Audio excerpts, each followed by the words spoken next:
দেখেন এই পাশটা অনেক সুন্দর, অনেক একদম ছবির মতন সুন্দর এই জায়গাটা। এখন যাব এই ফরিদপুরের রোডে, আর এদিকে চলে গেছে হলো আপনার কি বলে এটাকে, শরীয়তপুর। আমি যাব এখন সোজা ভাঙাতে।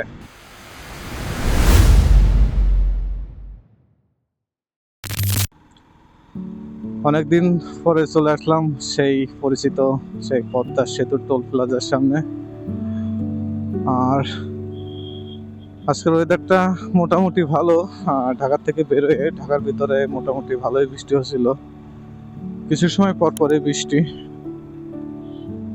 ওয়াও, নীল আকাশ, একদম নিট অ্যান্ড ক্লিন। এখন মাঝে মাঝে মেঘ ভাসতেছে। এখানে টোলটা দিতে হবে।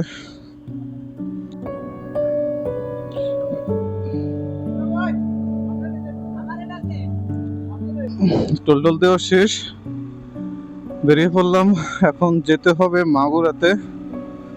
আর মাগুরা যেতে প্রায় আমার কত 160-65 কিলোমিটার আরো বাকি আছে। তার জন্য মূলত বেরিয়ে পড়ছি আমরা। আকাশটা এ পাশটাতে মেঘলা মেঘলা দেখা যাচ্ছে, জানি না কখন বৃষ্টি নেমে পড়বে। কাঙ্ক্ষিত সেই পদ্মা সেতু।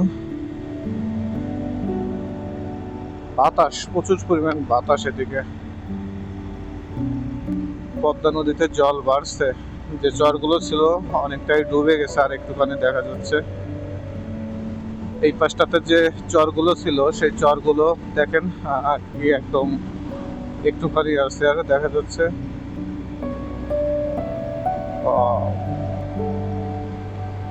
আসলে বাড়িতে যাওয়ার একটু তাড়া থাকলে সেদিন সময়ই যেতে চায় না, যেহেতু ডিউটি করে তারপরে বের হলাম বাড়িতে যাওয়ার উদ্দেশ্যে।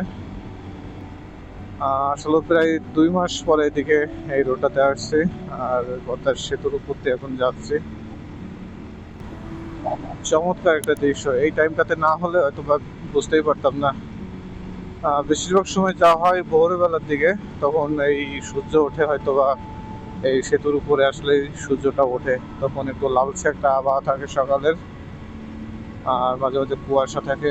এই গরমের দিনেও এই সেতুর এই মানে পদ্মার উপরে যে ব্রিজের এখান থেকে নিচেতে কুয়াশা টুয়াশা দেখা যায়, মানে মেঘ টেক দেখা যায় একবারে টোটাল সবকিছু মিলে।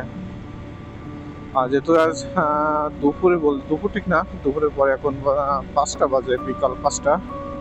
এই টাইমটাতে বেশ, আর যেহেতু আমি একাই রাইড করতেছি আর একাই আমার যেতে হবে। একা রাইড করার মজাটা কি জানেন? যে আসলে কোথাও কোনো তাড়া থাকে না, নিজের মতন করে যেখানে মন চায় সেখানে দাঁড়ানো যায়। কারোর কোনো করতে হয় না যে এখানে থামবো এখানে থামবো না, এখানে খাবো ওখানে খাবো না, এরকম একটা বিষয় থাকে না, যে বিষয়টা আমি কখনোই এখন ফিল করি না। একা একা রাইড করার মজাটা একটু অন্যরকম, সত্যি এটা আপনাদের মানতে হবে।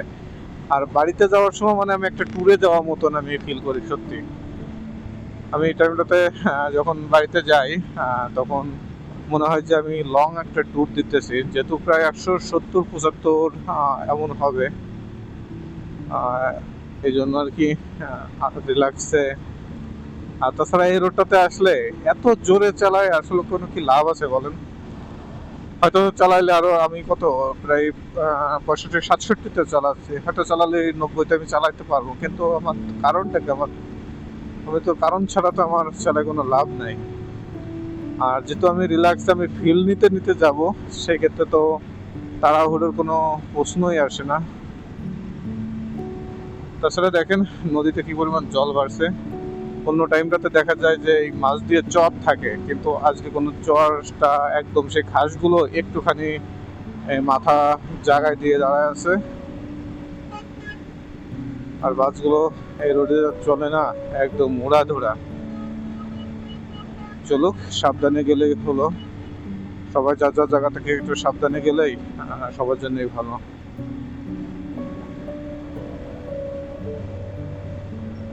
দেখেন নীল আকাশ, একদম নীল আকাশ আর সাদা মেঘ, মানে ওয়েদারটা যা লাগতেছে না ভাই, আর কি আর বলবো। অমায়িক। এই রোডে আসলে একটা জিনিস কি মনটাকে সান্ত্বনা দিয়ে যায়, যে না রিল্যাক্সে যাচ্ছি, ভালো একটা রোড, মানে একটু টাইম লাগলেও একটু আসতে গেলেও কোনো প্যারা নাই। কিন্তু হ্যাঁ, বৃষ্টি বাদলের সময় একটু প্রবলেম, কোথাও দাঁড়ানোর জায়গা নাই। আর আমি যে বাইক রেখে যে আমি এই লেন থেকে বেরিয়ে যাব, সেরকম বেরিয়ে যাওয়ার কোনো অপশন নাই। অথবা বাইক নিয়েই আমি বেরোবো, সেই বেরোনোর কোনো অপশন নাই। এই রোডটাতে ঢুকলে অনেকটা দূর পর পর যায় আপনার রোড থেকে বের হওয়া যাওয়ার জন্য। কিন্তু আজকে তেমন এদিকে মনে হয় না যে বৃষ্টি সকাল থেকে হয়েছে। আর যেহেতু এখন বৃষ্টির সময়, সেক্ষেত্রে তো আসলে বলাও যাচ্ছে না, যেহেতু রোদ বৃষ্টি সবকিছু মিলে এই দিকটাতে এমনই।